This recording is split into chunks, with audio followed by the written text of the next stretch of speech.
Time in 5 seconds, 11:15. Your Symphony Scrapbook.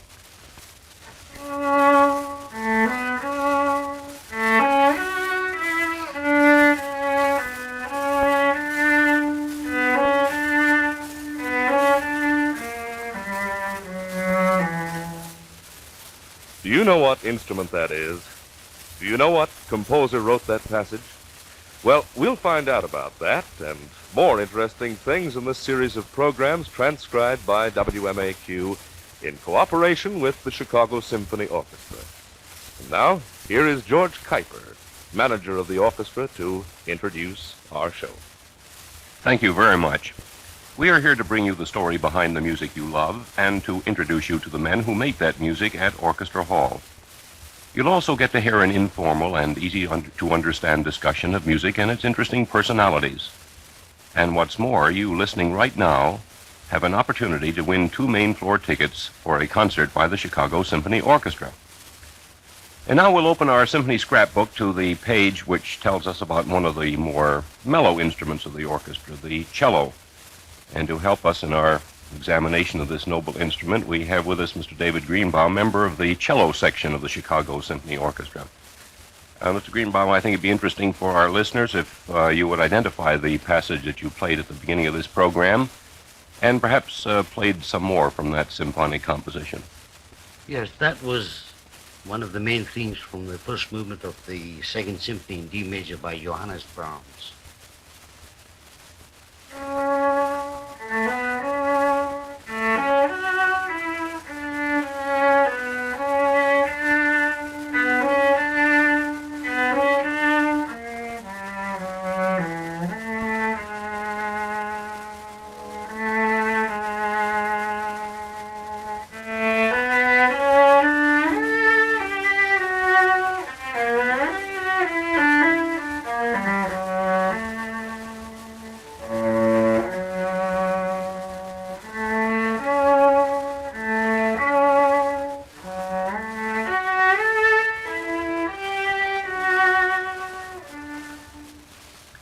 Now, by that little speech you made just before you played that selection, I'm sure our listeners realize that you were not born on the continent, or perhaps the United States, but in Bonnie, Scotland? That's right. Would you tell us something about your background there and your experience and training? Yes, certainly. I was born in Glasgow, Scotland. Studied privately there in the college, the Scottish National College of Music, and then I joined, after a few years, I became a member of the Scottish Orchestra. In Glasgow? In Glasgow, under John Barbaroli. And after some time there, I went to London and played in London, studied at the Royal College of Music there. And I split up the year, more or less, by the Scottish Orchestra in Glasgow and in London, playing around. Then just prior to coming to America, I played the International Opera season at Covent Garden there. Under Sir Thomas Beecham, by any chance? Yes, Sir Thomas Beecham and many other composers. I'll never forget, of course, the whole ring cycle under Dr. Wilhelm Furtwängler. That was a wonderful experience. I'll never forget that. And that introduced me to Wagner. Well, we've heard so many interesting stories about Beecham. I was wondering if you had an anecdote about him. Well, any interesting experience you had with that great conductor? I did, very many, but as a matter of fact, in that particular opera season that I played, after a very grueling rehearsal of Tristan, intermission was called, and we all went outside the building to get some air, as much air as we could get. As you know, Covent Garden Opera House is situated right in the middle of the fruit market. But anyway, it was a beautiful day, and Sir Thomas came out with a heavy coat, and it was quite warm outside. So he remarked on the fact it was such a beautiful day, and he thought he'd go for a walk. So he summoned a cab. cab drew up, he threw his coat into the cab and said to the driver, "Follow me," and proceeded to walk round the block. So he didn't have to carry his coat. That's Very, very interesting person. From Covent Garden, where did you go? Well, shortly after that, I went back to Glasgow, played another season in the Scottish Orchestra under George Zell, and then I came to America. Well, I understand you also played in the Met in New York. That's right. I left the Cleveland Orchestra and went to the Metropolitan Opera House in New York. Is there any difference in playing in an opera orchestra or playing in a symphony orchestra? Well, there are more artistic demands made on you, I would say, in the symphony. Because you are up there, there's nothing, there's no stage action to distract the audience. The audience are there to listen to you, to watch you. The conductor is right there with plenty of light. He can see exactly what you're doing. As opposed to the opera, the lights are darkened. You're sitting down in the pit? Sitting in the pit with just a little light over your stand, and the conductor is more or less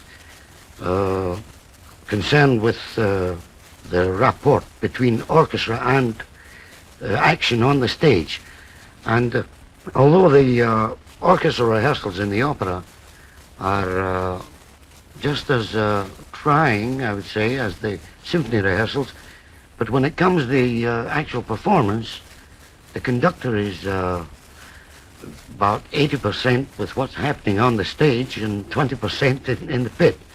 And the musicians, of course, are conscious of that, and they perhaps relax a little bit, I think.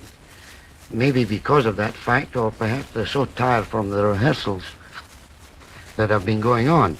The work at the opera is much, much harder than the symphony work. Actually, I mean in hours put in on the job. The typical schedule, the Metropolitan, for we poor string players, whereas the woodwinds would double off, would share different operas, but we string players had to play everything. You're not implying that symphony rehearsal is a picnic? No, definitely not. I would say, as I said before, that there is more artistic demands made in the symphony, and for that very reason alone, you have to be much more on your toes in the symphony.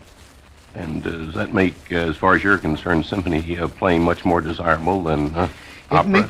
It makes it to me much more desirable, because you don't you're at free to play your best, absolutely your best, because there are no distractions like there are in the opera, like the action on the stage, which tends to distract, and less room to play. And the symphony is much better. It seems to me that I recall one aspect of your experience you told me about once that you skipped in telling us about right now. And weren't you a member of Tommy Dorsey's orchestra at one time? You're not Yes. skipping over that, are you? Oh, no, I'll never forget that. We had a wonderful time there. That was when Tommy Dorsey decided to have strings in his orchestra. He had 18 strings, and he wanted to get away from the absolutely just jazzy aspect of the orchestra, so he added strings, and we had 2 cellos, 3 violas, and the rest violins. And we didn't have a very important part to play in the orchestra, actually. We just supplied a sort of harmonic background and sweetened out the music a little bit. But when Tommy went to town, we would just drop out. But it was a very exhilarating experience, and we toured quite a bit of the West and Southwest, and then went on to Hollywood and made a picture with him at Metro-Goldwyn-Mayer. How long were you with the Dorsey Orchestra? Oh, about 8 weeks. I think there's another episode that you mentioned in your interesting and varied experience. Didn't you tell me once that you played on shipboard?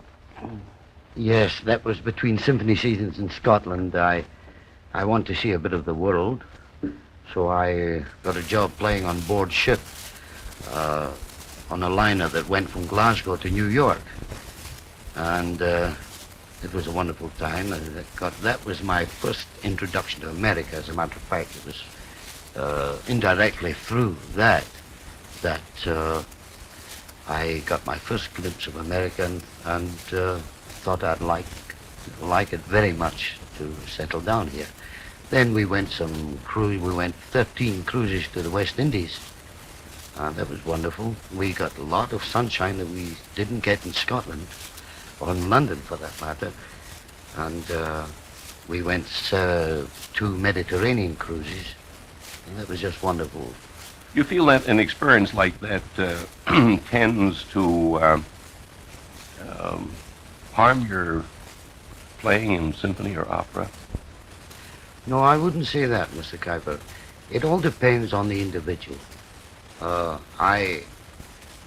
myself, I didn't intend to keep it up or anything like that. It was just a sort of temporary thing in the summer.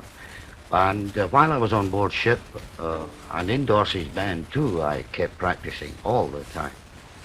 Well, now we've talked a good deal about the experience, and I wonder if it wouldn't be wise to let us hear you play.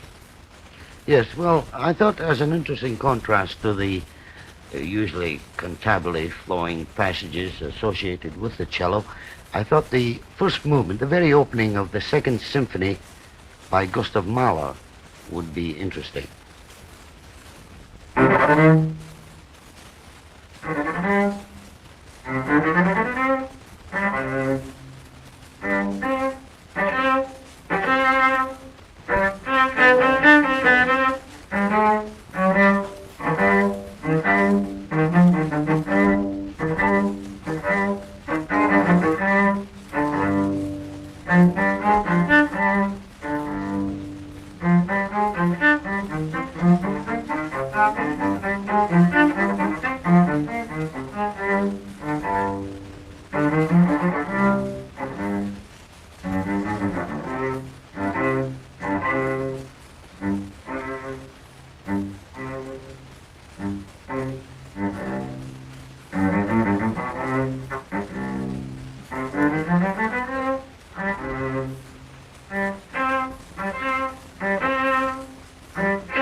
Well, thanks very much, Mr. Greenbaum, for an interesting program that you've given us. And we're very happy at this time to send a pair of tickets to a Thursday evening concert of the Chicago Symphony Orchestra to Miss Carolyn Grace of Chicago, who tells us about an interesting artistic couple, Teresia Carreño, the great pianist, and her famous violinist husband, Emile Sauret, whose tempers once clashed before a sold-out house. Teamed together in a violin sonata, Teresa became annoyed by Emile's constant foot-tapping, trying to keep her down to his time. More and more exasperated, she finally banged down the lid of the piano and rushed off the platform, screaming, "I am enough of an artist to count without your assistance." Whereupon her husband, Surratt, equally furious, smashed his precious violin on the floor where it lay beyond repair in 100 pieces. And thanks to Miss Grace for her interesting addition to our scrapbook. Listen again next Sunday at this same time to another transcribed Symphony Scrapbook. You'll meet Milan Janchik, member of the horn section of the orchestra, together with Mr. George Kuiper, manager of the symphony. Meantime, don't forget to send in your own anecdote, suggestion, or question. Mail it to Symphony, care of WMAQ, Chicago 54. If it's used on the program, you will receive 2 tickets for a concert of the Chicago Symphony Orchestra. This program is presented by WMAQ in cooperation with the Chicago Symphony Orchestra, a production by Bert Whaley. WMAQ, WMAQ-FM, NBC in Chicago.